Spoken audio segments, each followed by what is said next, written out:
boa tarde a todas e todos. Estamos aqui de volta para mais um seminário comparado sobre as Américas, com ênfase no Equador. É com muita alegria que a gente recebe de volta a casa Irmina Valczak Freire, vai apresentar o trabalho Bomba del Chota e as políticas de salvaguarda imaterial no Equador, um relato de experiência no campo. Irmina é fotógrafa, educadora e editora-chefe da revista Clã, polonesa, graduada em Estudos Culturais da América Latina pela Universidade de Varsóvia e doutora em Ciências Sociais pela Universidade de Brasília. Durante alguns anos, trabalhou como pesquisadora em políticas culturais, utilizando a etnografia e a antropologia visual como abordagem. Em 2011, voltou-se para a fotografia e iniciou pesquisas sobre relações familiares, intimidade e aspectos do cotidiano. Ao longo dos anos, desenvolveu um corpo de trabalho sobre a infância livre, que em 2016 foi publicado no livro Retratos para Yaya, finalista do Meitar Award for Excellence in Photography em 2020 em Israel, Revelat Festival em 2021 na Espanha, Lens Culture Portrait Award, né, de 2016 nos Estados Unidos, e vencedora do Red On Portrait Award na Austrália, com também foto festival em 2021 na Polônia. É mãe de 3 e desde 2017 leva uma vida nômade. Atualmente, seu motorhome está percorrendo a Grécia. E graças aqui aos recursos de videoconferência, a gente pôde encontrar Irmina em algum ponto desse globo para poder falar um pouco com a gente sobre a experiência de pesquisa dela. Irmina, mais uma vez, muito bem-vinda, obrigado pelo teu tempo, a tua disponibilidade, e estamos aqui ansiosos para te ouvir. Olá, Cristian, olá a todos, todas. Eu fico emocionada, olha, é muito fofo, muito gostoso voltar para o CEPAC, né? Hoje não é CEPAC, ela, mas é mesmo sentimento, mesma emoção. Como vocês poderiam ouvir, eu não trabalho na área, eu me afastei da academia, eu sou educadora, mas a minha área hoje é fotografia. Então foi um tanto desafiador e surpreendente o convite do Christian, pelo qual eu agradeço, porque acho que é sempre gostoso a gente ter essa oportunidade de olhar para o que a gente fez, pelas experiências pela qual a gente passou, né? E que com certeza influenciaram. Acho que qualquer experiência desse tipo, dessa duração, como um doutorado, acho que sempre forma a gente, né? Então, mais uma vez, obrigada pelo convite, pela lembrança. Eu pensei, talvez eu fale um pouquinho sobre, porque minha experiência, acho que pode ser não diferente de muitos de vocês, mas ao mesmo tempo ela difere nesse sentido de que o CEPAC, né, o ELA, acho que sempre foi esse espaço que recebia muitos estudantes estrangeiros, né? E esse era o meu caso. Eu sou polonesa e, na verdade, eu fiz estudos latino-americanos nessa abordagem, nesse foco para o Brasil, e o meu sonho era vir para o Brasil, estudar, conhecer, enfim. Então, eu fiz um intercâmbio ainda na graduação, depois, né, terminei o mestrado, que na Polônia é um pouquinho diferente, é apenas um ano adicional. E depois, então, meu sonho era voltar para o doutorado e estudar no Brasil mesmo, assim, né, passando-me quase que por uma brasileira. E então ela foi o CEPAC na época, foi uma escolha assim, muito certeira para mim e, na verdade, a única, né, que eu olhava e pensava, puxa, posso dar uma continuação a esse meu interesse na América Latina, e ao mesmo tempo, enfim, explorar mais, né, aprender outras coisas, que a minha área não eram exatamente ciências sociais. E aí dentro do CEPAC, eu tive a ideia de trabalhar com políticas imateriais, e, na verdade, o Equador apareceu um pouco no fluxo desse trabalho, dessas descobertas. Eu comecei a trabalhar no Recôncavo Baiano, com samba de roda, e comecei a procurar. Talvez eu abro aqui compartilho a minha apresentação. É mais visual do que para vocês terem uma ideia um pouquinho melhor sobre o sobre o lugar, sobre o qual eu estou falando.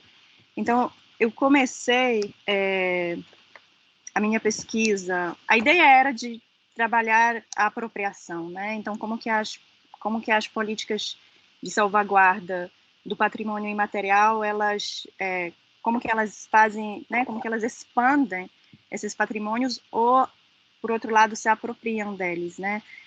Isso era uma das hipóteses minhas.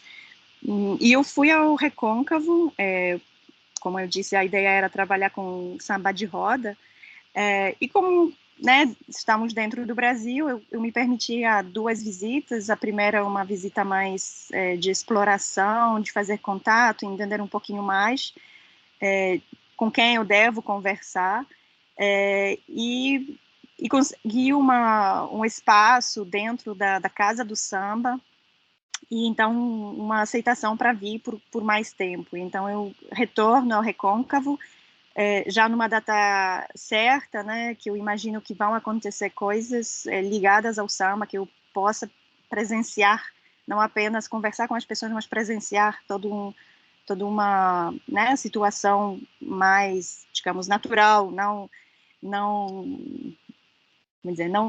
artificial para outros olharem, mas, né, da própria comunidade, o movimento da própria comunidade, e poder observar isso de perto. Então, eu retorno para o São Cosme e Damião, e aí eu passo 1 mês e meio fazendo esses contatos, conversando, observando, vivenciando isso não apenas na Casa do Samba, que essas imagens de cima, mas também em outros espaços, né, em outras associações, enfim, tendo essa repetida possibilidade de ver como que a comunidade se organiza, e se de fato, porque isso me interessava mais, se de fato essa manifestação ela é viva, ou ela de alguma forma já começa a ser formalizada e burocratizada e vive para obtenção de recursos, enfim. Então, isso me permite entender um pouco mais dessa dinâmica e formular outras perguntas para próximas entrevistas, né, com as pessoas. E aí, quando eu volto e quando eu já estou ali pela segunda vez, eu entendo que eu preciso encontrar alguma manifestação parecida, que é tão abrangente, tão multidimensional quanto o samba de roda, né? Que não é apenas dança, mas é a música, é a composição, é a letra, é um uso de certos instrumentos, enfim, ela envolve muitas dimensões, né?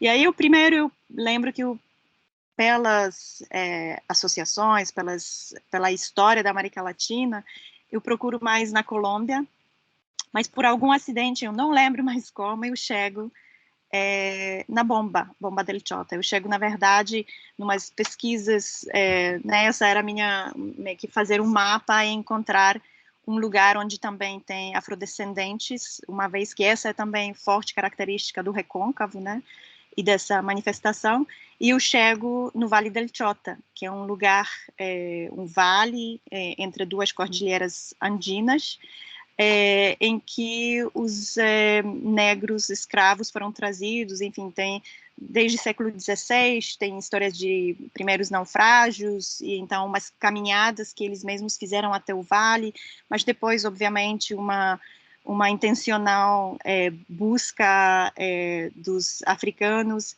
para trabalho nas plantações jesuítas de cana. Então, eu encontro esse lugar e tentando entender um pouco mais desse lugar, eu encontro essa manifestação Bomba del Chota, que de uma forma muito forte lembra samba de roda.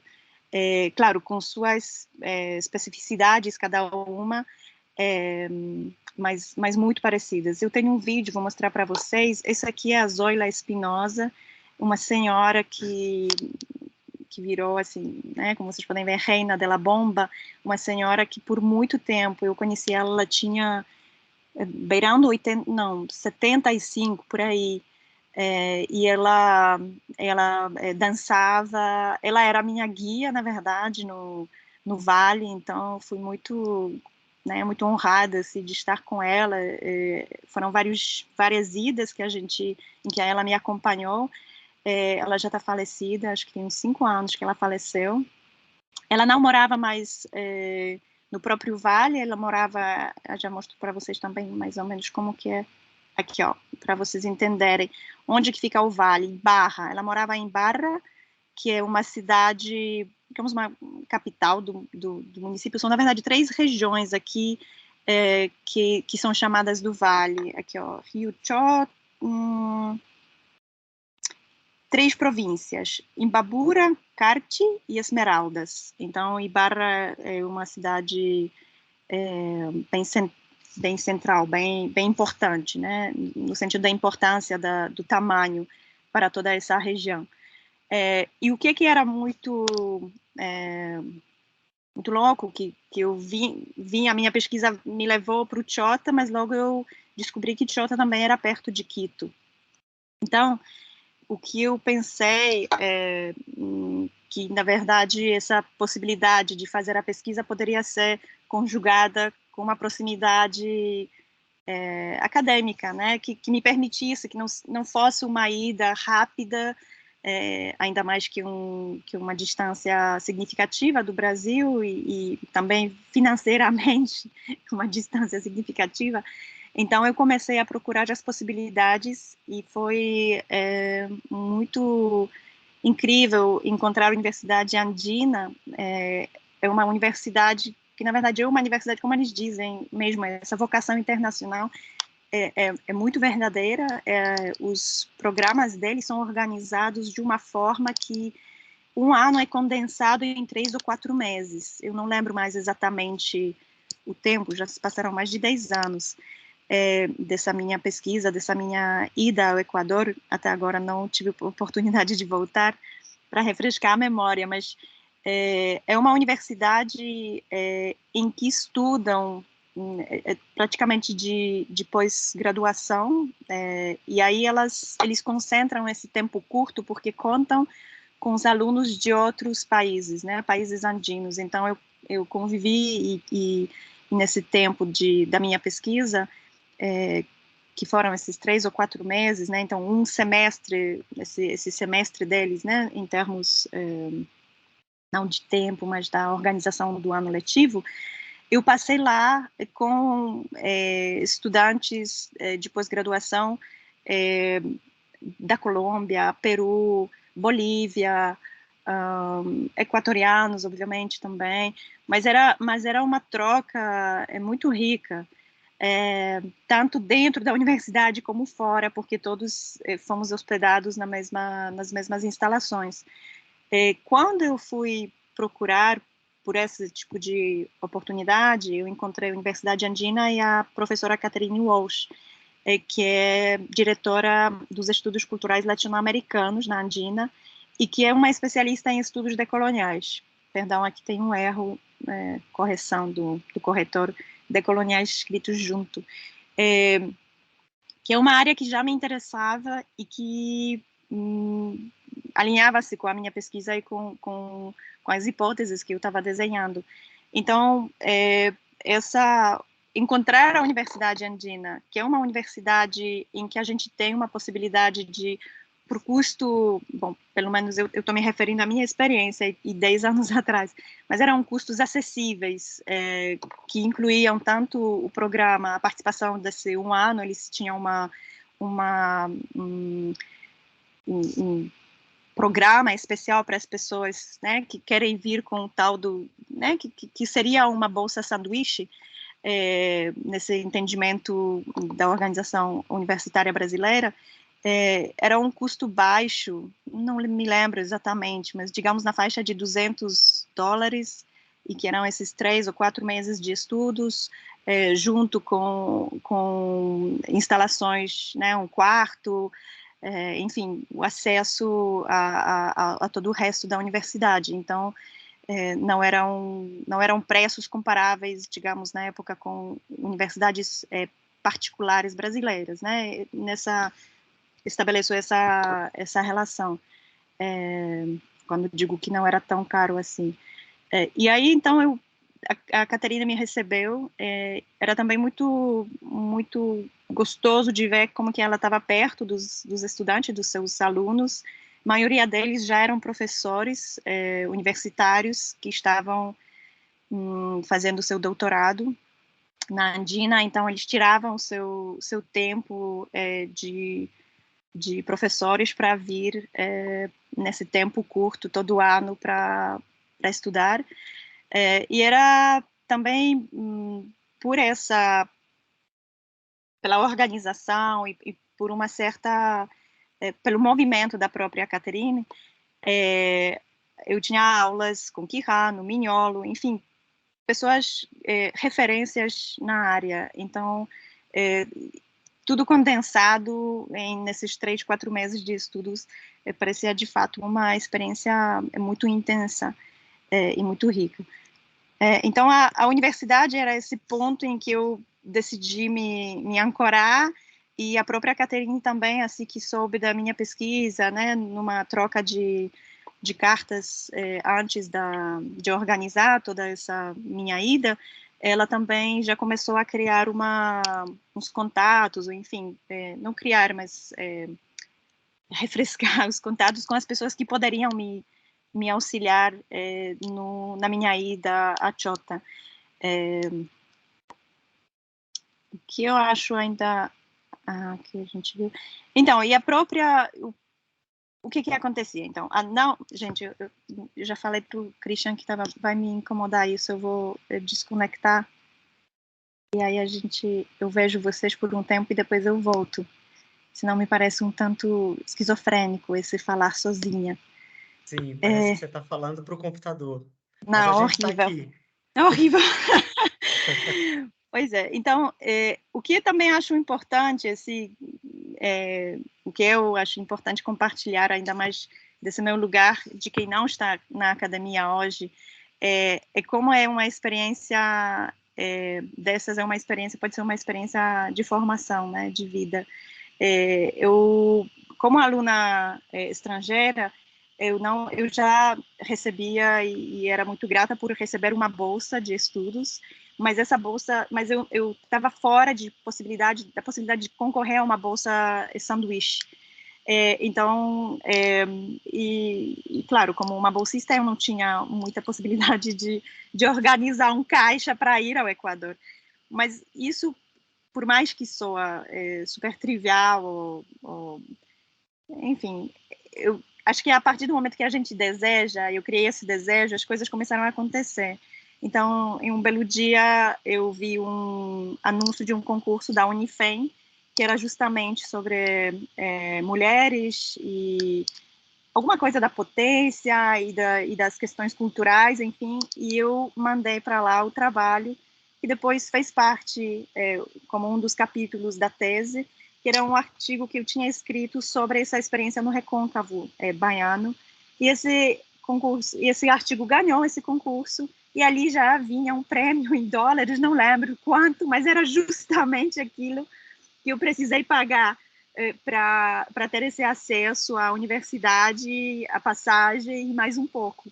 E ainda, enfim, o próprio CEPAC conseguiu organizar as coisas de uma forma que eu continuava recebendo a bolsa. Então, tudo se arranjou, assim, de repente, né?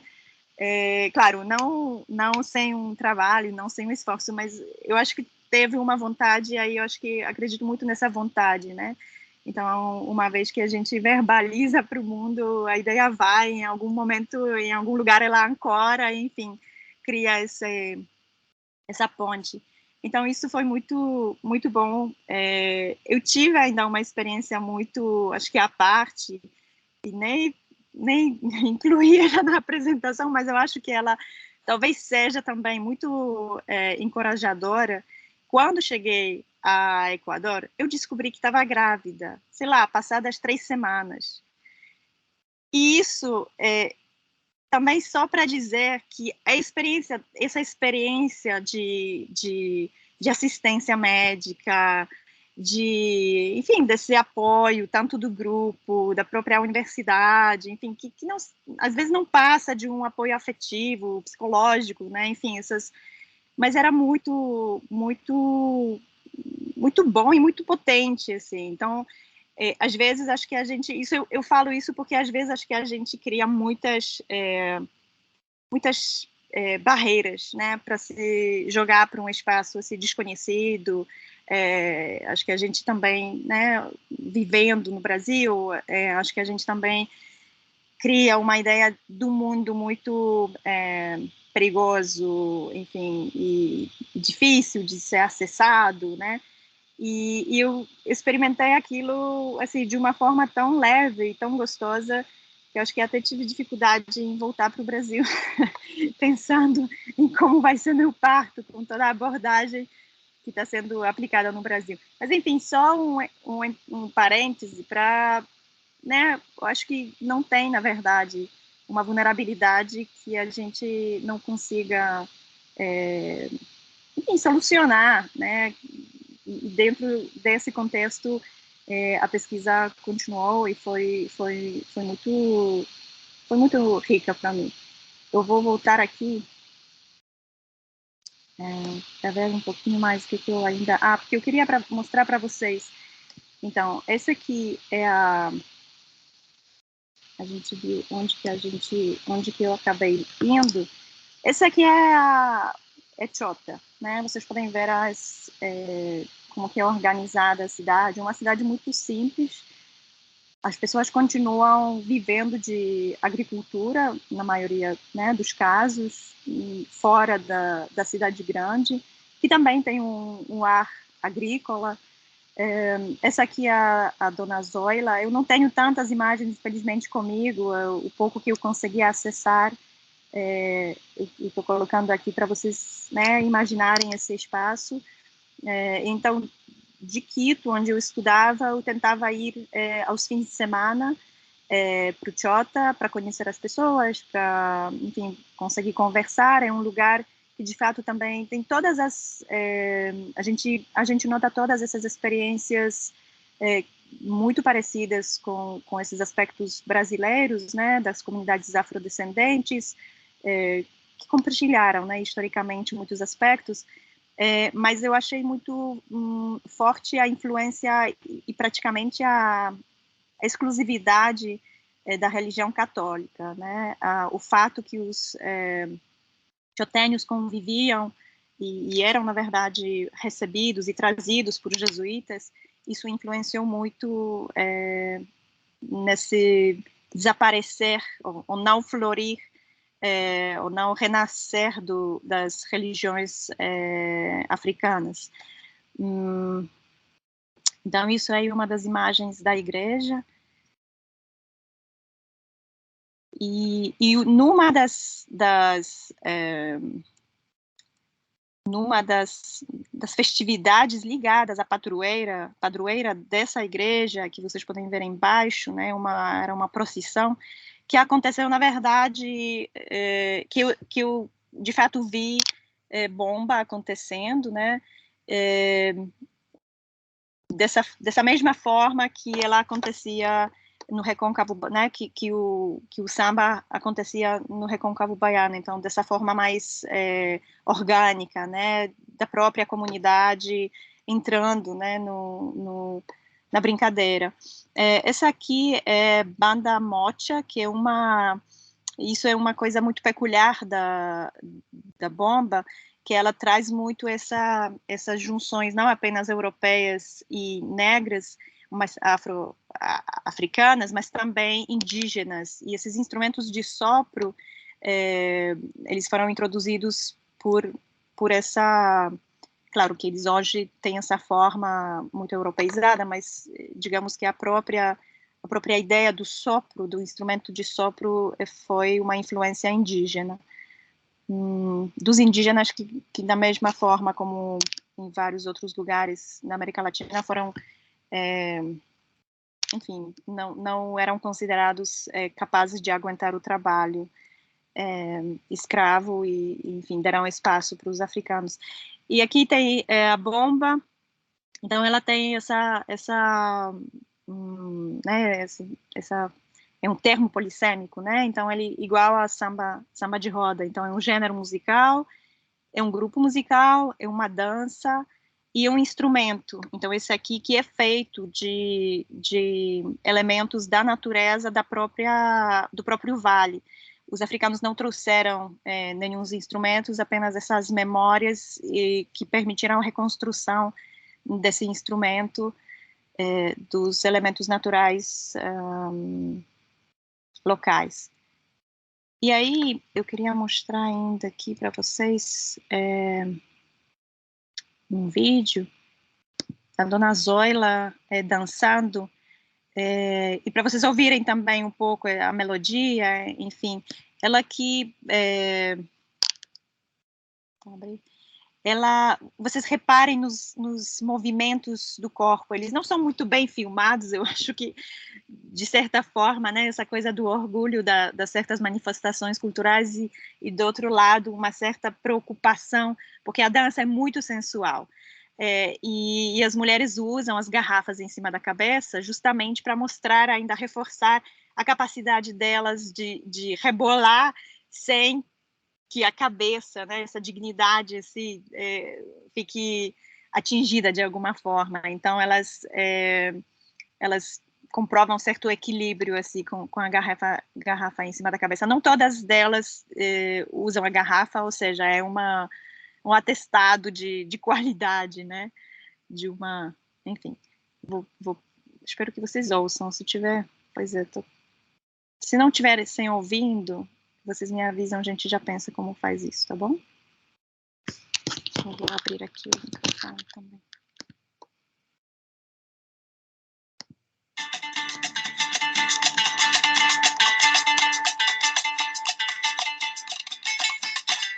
El tren de la capital ya ha llegado al Platanal de Cabuyal. El tren de la capital ya ha llegado al Platanal de Cabuyal. Coma y pastora, tome sin trago. Mama Zoilita, como la llaman, es una joven mujer de 79 años que seduce y enamora a aquellos ojos que, curiosos y admirados, disfrutan de su danza.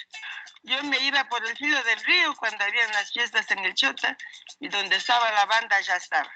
Pero eso sí, bailaba viendo que mi mamá no vaya porque sabía que ella tenía que ir atrás mío.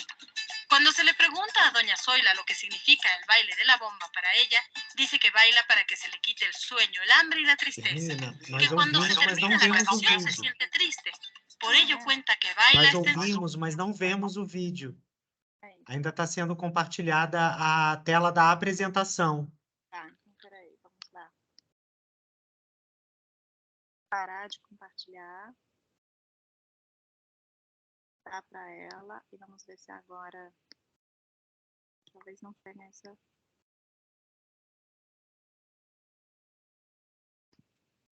Testar de novo. Me avise, por favor, Christian. Tá legal. Estão vendo agora a tela do... Estamos vendo a sua tela, sim. Ok.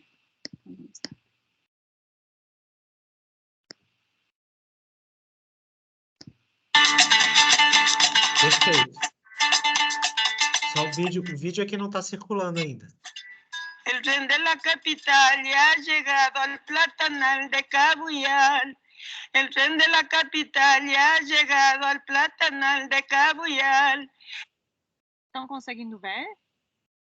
Será que não A fica gente mais vê sua fácil tela, mas o vídeo não tá rolando. Para vocês. Será que não fica mais fácil passar o link para você, Christian, e você tentar socializar?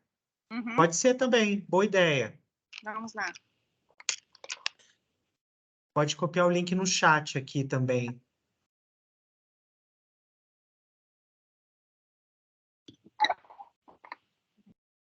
Onde que eu... Ah, aqui tem chat.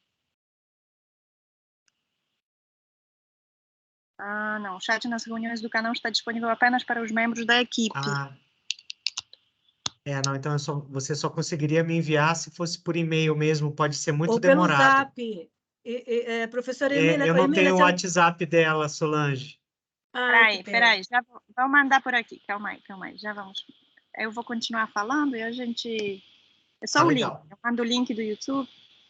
Aí, assim que chegar, tô mandando por e-mail.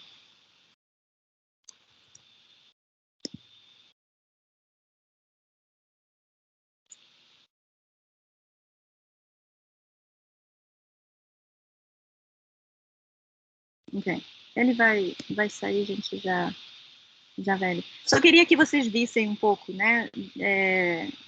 Acho que faz toda a diferença também entender, até porque essa senhora foi minha guia e foi uma pessoa, isso também eu acho que uma questão às vezes na pesquisa, era uma pessoa muito simples, e eu não conseguia nem desenvolver muita conversa com ela a respeito da bomba, assim como ela fala no vídeo, para ela é alegria, é curtição, e era isso, se resumia, né? Eu não tinha nem como elaborar nenhum tipo de discurso, nada, mas ela era uma porta para mim, porque ela me levava para as pessoas que aí sim, já algumas delas tinham alguma percepção, umas outras percepções. As percepções também muitas vezes simples, é uma comunidade simples, mas eu acho que às vezes é isso também, e isso também é uma questão que eu acho que foi muito importante para mim dentro dessa pesquisa, de estar com as pessoas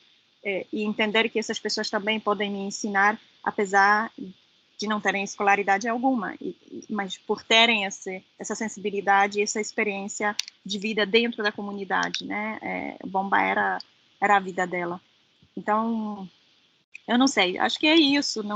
Eu consegui compartilhar, Hermina, o link. Tá. Deixa eu tentar ver se eu consigo assistir por aqui e compartilhar com vocês. Só um instante. Tá bom, ótimo.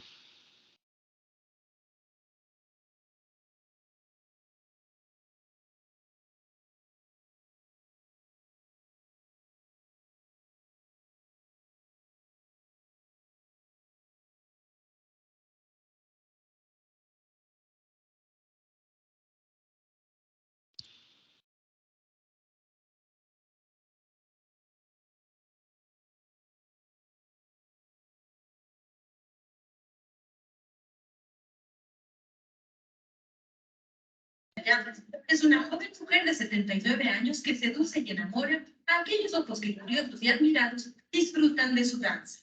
Yo me iba por el río del río cuando había las fiestas en el Chota, donde estaba la banda ya estaba. Pero eso sí bailaba, mientras que mi mamá no vaya, que sabía que ella tenía que ir a transmitir. Cuando se le pregunta a doña Zoila lo que significa el baile de la bomba para ella, dice que baila para que se le quite el sueño, el hambre y la tristeza. Que cuando se termina la canción se siente triste. Por ello cuenta que baila hasta en sueños. Cierro los ojos y sigo bailando, comenta alegremente, con una sonrisa que hace salir el sol.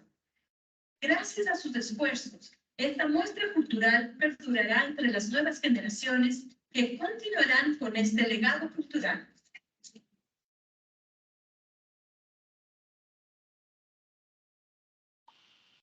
Deu certo?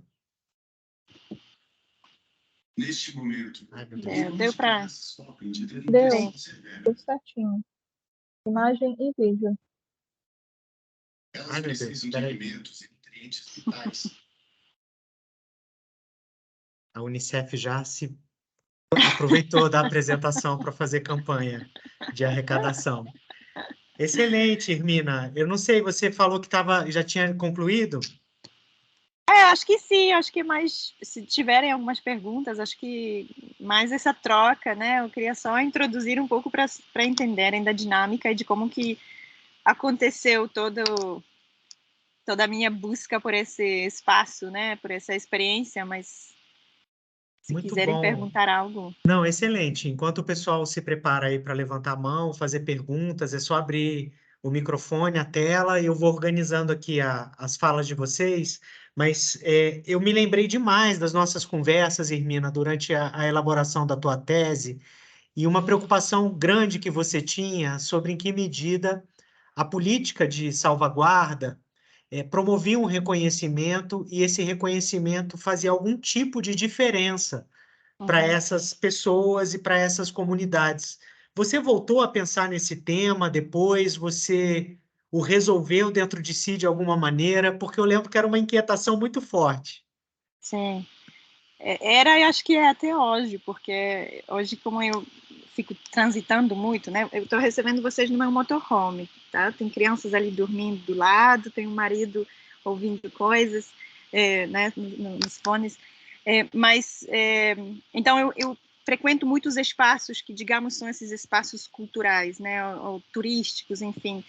E eu acho que só se afirma a minha preocupação. Eu acho que, bom, na verdade, eu creio que não faz diferença, infelizmente, ou faz diferença no sentido material para essas pessoas, mas também, ao mesmo tempo, eu vi tanto desentendimento dentro desses espaços, dessas comunidades, por conta dessas verbas, que, no final das contas, não sei também se é benéfico. Em termos do próprio patrimônio material, acho que não muda, ele congela, né? Ele congela e ele se torna uma artificialidade. E eu acho que não sei se tem como preservá-lo, né?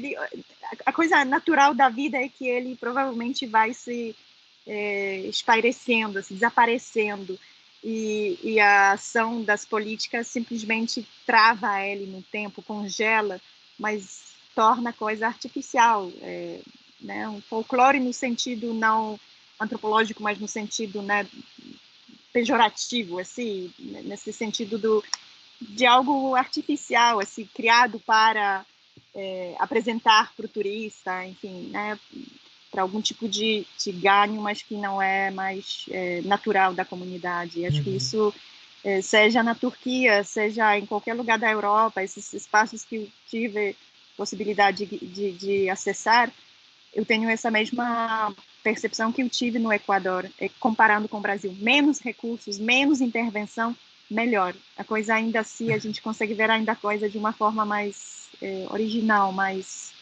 viva, né, pulsante. Muito interessante o debate, bastante polêmico, né? Porque você tem um investimento enorme dos estados nacionais, dos governos, né, para reconhecer, e ao mesmo tempo é isso, você pode ver após o reconhecimento, né? O que realmente muda na vida dessas pessoas. Mas, enfim, isso era parte das nossas conversas. A gente sabe que a gente vai longe nesse debate, e a Solange, a Sol, levantou o braço. Sol. Só, a gente está vendo só a sua silhueta. Pronto, melhorou. Já deu, já ficou a moça com brinco de pérola agora. Já ficou uma luz assim entrando pela direita da janela, ficou legal. Pode falar.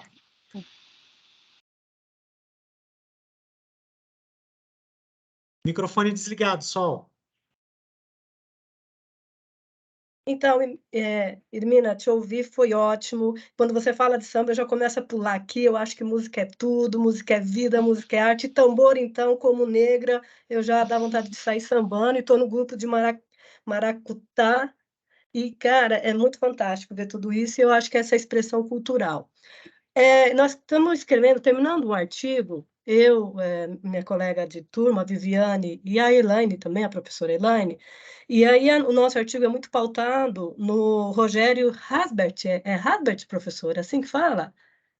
Rogério, que fala de desterritorialidade, territorialidade, Sim, né? Haesbert, né? Haesbert, sempre a confusão na turma, como é que pronuncia, enfim, mas enfim, é para falar Bom, da a gente tem que perguntar para a mãe desterritorialidade. das pessoas como é que pronuncia. Eu sempre digo isso. Só a mãe sabe. Verdade, meu. Cara, é isso. Né? Mas, enfim, para discutir a questão da desterritorialidade, né? Então, a gente está discutindo o caso do Zaral, e aí como os desterritorializados como periféricos do capital, né?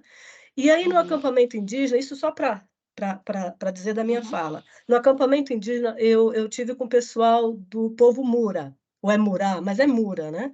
Enfim, e o que eles disseram é o seguinte, Então, assim, se a gente trazer a territorialidade, que é muito mais que a questão de território, né? Você traz dentro de você, tem a ver com a cultura, que é tudo isso que você falou. O povo Moura está dizendo que estão recuperando, né? Pelo depoimento deles, eles estão recuperando a escrita e a fala com a ajuda da espiritualidade, porque eles perderam, assim, não tinha ninguém mais que falasse, enfim, eles estão resgatando isso por meio da espiritualidade.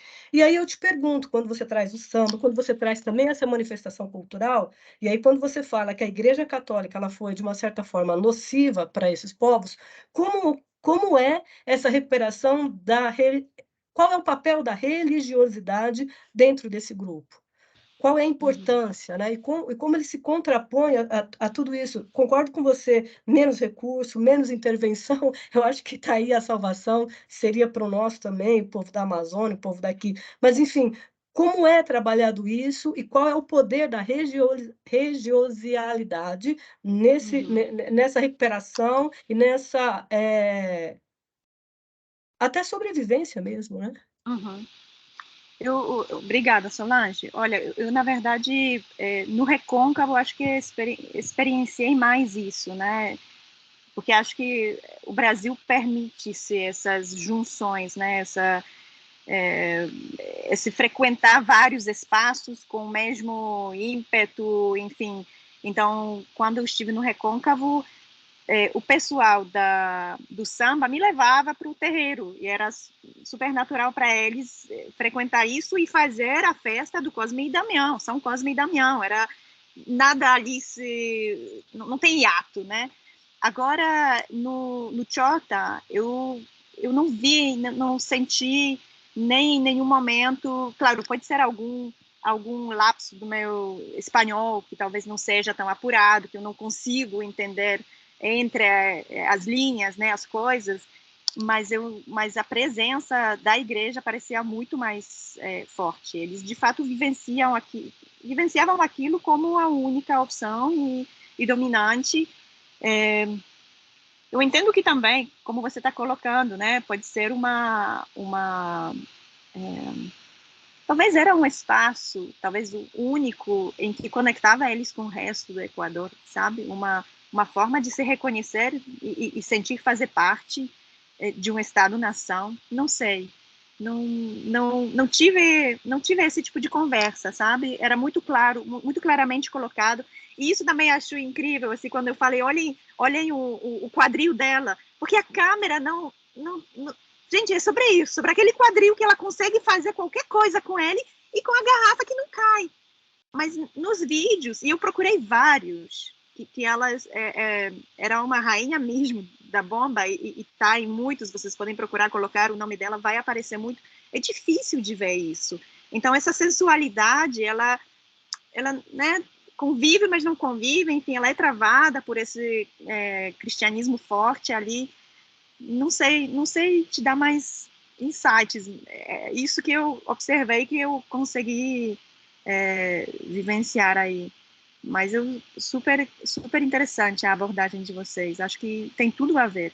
Eu acho que tem tudo a ver. É o que temos mais dentro, né? O mais ancestral, enfim, mais potente do que a gente, né? Como que a gente se conecta com a divindade. Então, faz todo sentido. Mas ali eu não consegui acessar. Não sei te dizer.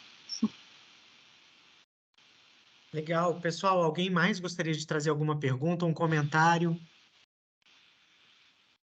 Senão eu tenho uma lista aqui, eu tenho condições de ficar aqui com a Hermina horas conversando sobre isso.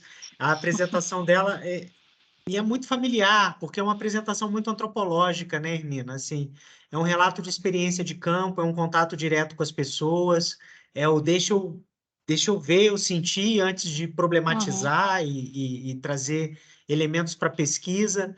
Então, eu acho que um pouco por aí, eu acho que seria legal compartilhar com quem está ouvindo a gente.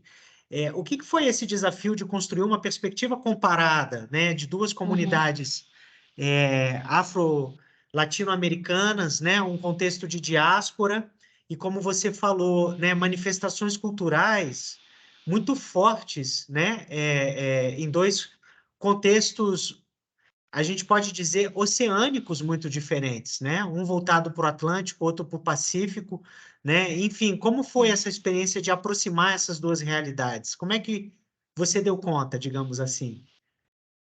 Então, antes de responder, Christian, porque o Christian não vai dizer, gente, mas eu preciso assumir aqui porque é importante, e e uma dica tanto para os cartesianos como para os sonhadores, digamos assim.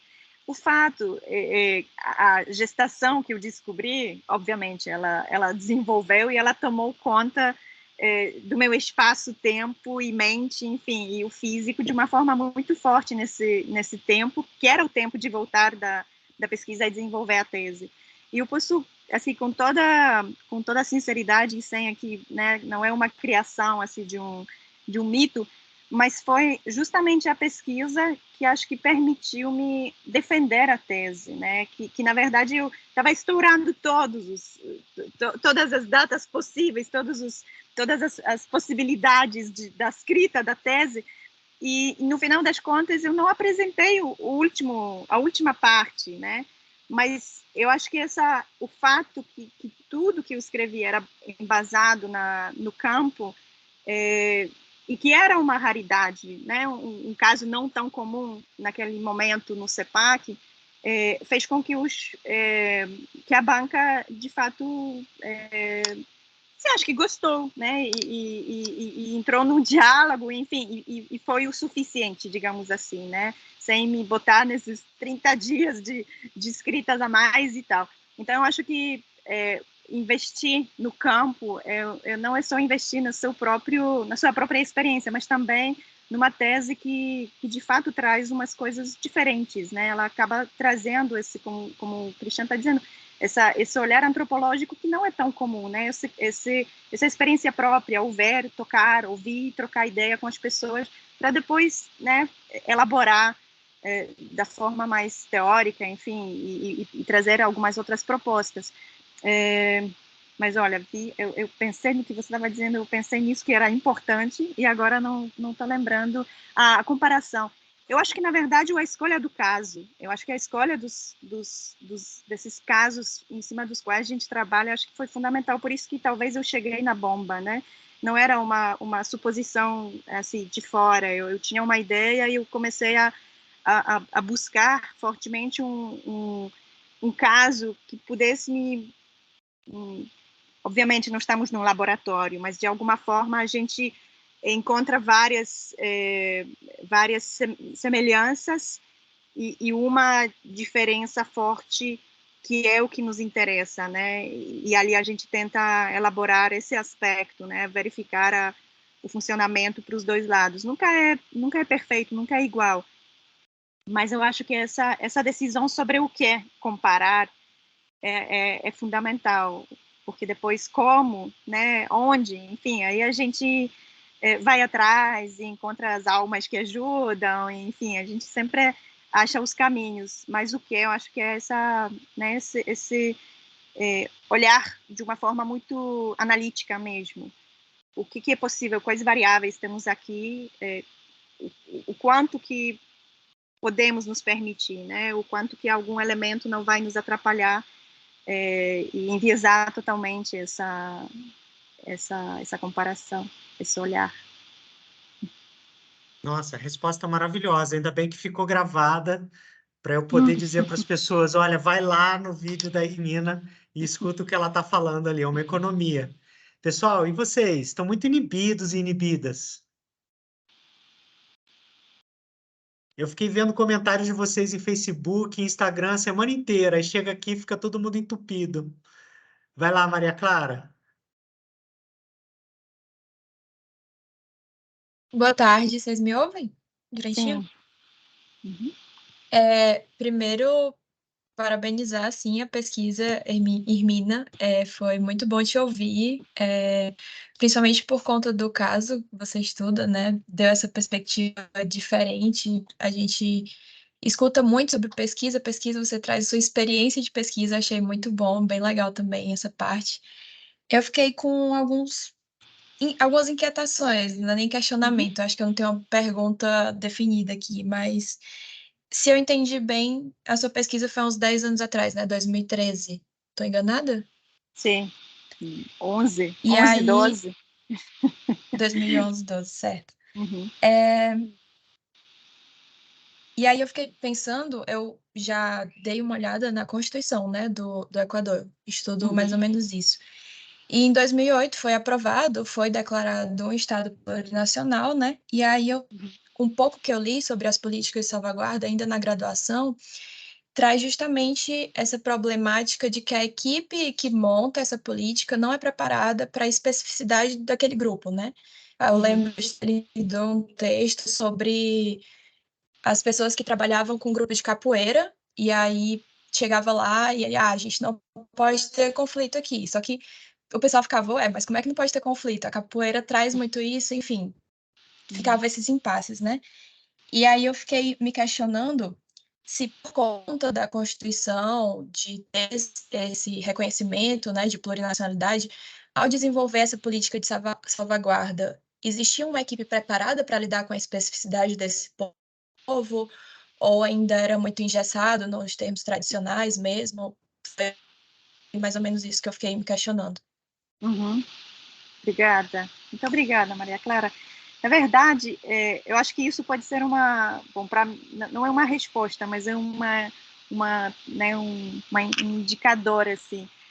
Quando eu fui, então, era 2011, quando eu fui conversar com, digamos, um correspondente do IFAM, lá no Equador, em Quito, eu fui super bem recebida. Eu me apresentei como uma aluna brasileira e eu fui muito bem recebida porque eles acabaram de ter treinamento com representantes do IFAM. Então, isso ali, quando eu ouvi, eu pensei, ai, na verdade, o Brasil, não sei como é hoje, não sigo pesquisando essas questões, mas era visto como um exemplo na América Latina. Então, era visto as políticas de salvaguarda brasileiras eram um exemplo, e então o IFAM era convidado para fazer treinamento, né, para enfim, apresentar como que as diretrizes, as formas como eles trabalhavam. Então, acho que essa questão da preparação, não preparação, acho que ela, na verdade, fica um pouco em segundo lugar, mas se a gente pensar, né, mesma coisa no Brasil, acho que a situação é muito parecida, se a gente pensar na formação e acessos das classes sociais, dos grupos raciais, é igual. Então, na verdade, inviabiliza uns grupos de trabalho nesse nível de avaliação né, dos proponentes, por exemplo, dos projetos, da mesma forma que é no Brasil, né? A maioria sempre é branca, e se não são brancos, são também pessoas negras ou indígenas, urbanas, né, de algumas gerações já, que tem algum tipo de conexão, mas não é a mesma experiência, né, de vida. Então, acho que depois eu trabalhei no IPEA, depois do doutorado, trabalhei no IPEA e trabalhei com as políticas culturais e trabalhei com essa abordagem da interculturalidade. E o meu chefe, ele sempre falava, nossa, como você é sonhadora. Ele me permitia fazer essas abordagens, esses meus, sabe, elaborar da forma teórica, mas na prática a gente de fato sentia que é muito distante, né? Muito distante, se não impossível. Então, acho que é por aí. Muito bom. Thaís, você também está com a mão levantada? Vamos lá, e depois a Patrícia. Começou um comentário de parabéns, gente. Eu achei muito legal, achei muito rico. Como eu venho, né, da área da comunicação, eu sempre acho muito bacana quando a gente consegue ficar imerso nisso e passar para as pessoas os nossos trabalhos de uma forma tão visual, porque eu acho que ele é muito mais democrático. Então, é um super parabéns, porque achei muito, muito rico. Não foi pouco, não. É só Muito isso. obrigada. Obrigada por Muito estar aqui obrigada, hoje. Thaís. Obrigadão. Obrigado, Thaís. Patrícia.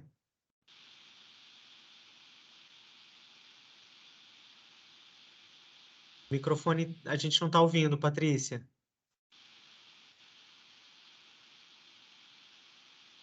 Não.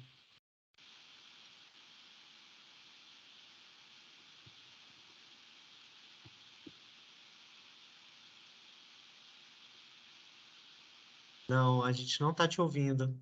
Você quer colocar no chat? Legal. A gente está ficando bom nos sinais.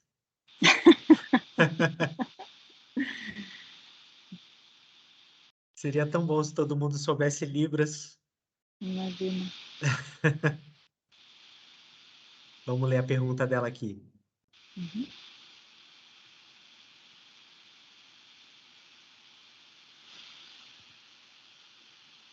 Aí a gente lê essa pergunta da Patrícia, tá, Hermina? E a gente já pode ir encerrando por aqui também, para não ficar muito mais tempo, porque também tem um teto aqui para nós, para iniciar, terminar a atividade.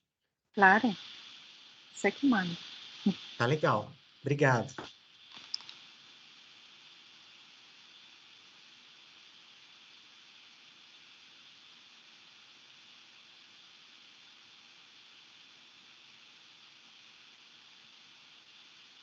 A Patrícia tá caprichando lá.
Patrícia, dá só um sinalzinho pra gente se você enviou a mensagem, porque para mim não apareceu aqui ainda.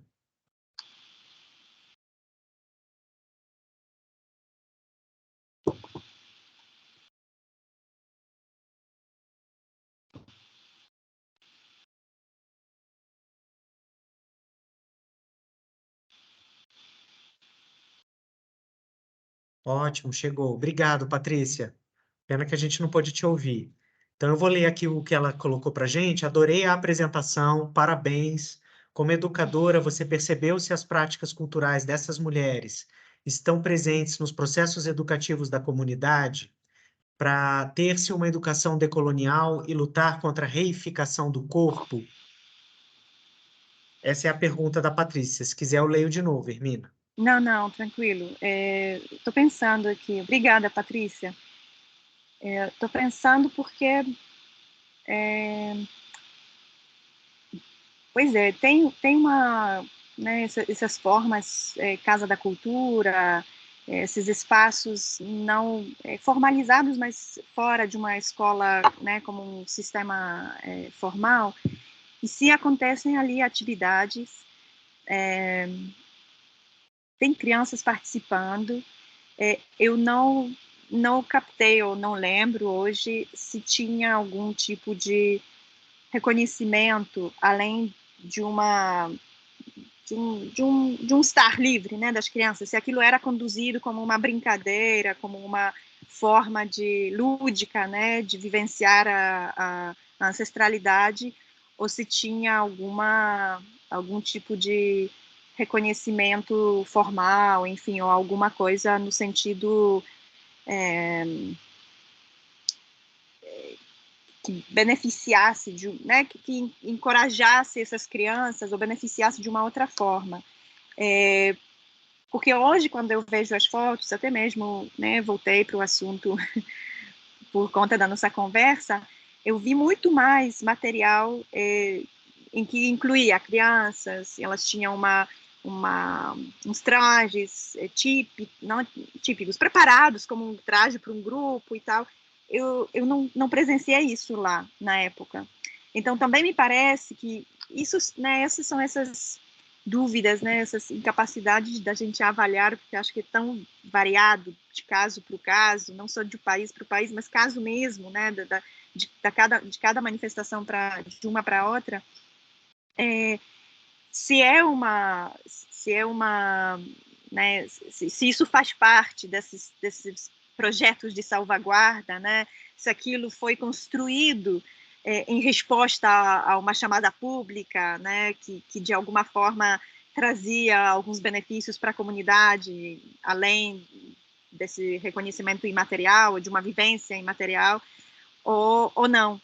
E eu desconfio, desconfio que sim, que é promovido de fora, né? Se é bom, se é ruim, né? Acho que a gente fica sempre nessa dúvida, né? É difícil criar laboratório e ver dois caminhos para essa experiência. Mas na época eu não... Eu vi algumas crianças se movimentando, né? Nesse brincar mesmo, na rua, que aconteceu justamente nessa noite de... E era à noite, então eu não tenho também registro fotográfico, eu fotografava com filme, não tinha possibilidade de criar registro disso. Mas tinha, além da própria Dona Zoila, tinha crianças, tinha outras mulheres, enfim, havia um brincar, havia um envolvimento. Hoje eu vejo muito essas imagens de grupos, né? Agora, também, qual a abordagem disso? Se é de fato, se tem essa preocupação, né, decolonial, essa preocupação com, tanto que você citou, do corpo, como acho que da própria, né, que a Solange colocou, da religiosidade, espiritualidade, ancestralidade, enfim, isso já não sei, eu acho que, pois é, às vezes tenho a impressão que é uma nova forma de colonizar esses espaços, essas comunidades, né, de uma outra forma, assim, que a gente consiga para nós mesmos justificar que não é, mas se de fato não é, acho que fica é muito subjetivo, né, acaba sendo muito subjetivo, muito do sentir, né, de cada um e da experiência, enfim, percepção. Mas obrigada por essa colocação. Somos nós que agradecemos, como eu falei, a não ser que tenha uma pergunta assim que a pessoa não vai dormir à noite se não fizer agora, senão eu acho que a gente pode... Pois é, se alguém tiver depois alguma dúvida ou quiser trocar, ou alguma questão mesmo que já passou-se 12 anos, precisar de alguma dica mais prática, né, de contato mesmo lá com a Andina ou qualquer outro, sempre podem, por favor, entrar em contato, é um prazer imenso dialogar. Legal. Assim, e abrir esses caminhos. Aplausos. Para todos nós. Obrigada. Foi um prazer imenso. Irmina. Parabéns por um trabalho muito inspirador. Agora, por uma vida, né, muito inspiradora também. Acho que você tem mantido essa coerência de nos manter animados aí nessa possibilidade de uma pesquisa comparada. Parabéns, obrigado de novo pela generosidade de estar aqui com a gente e até uma próxima vez. Que não faltem oportunidades. Claro, com certeza, sempre. Prazer. Obrigada, gente. Tchau, tchau. Tchau, tchau.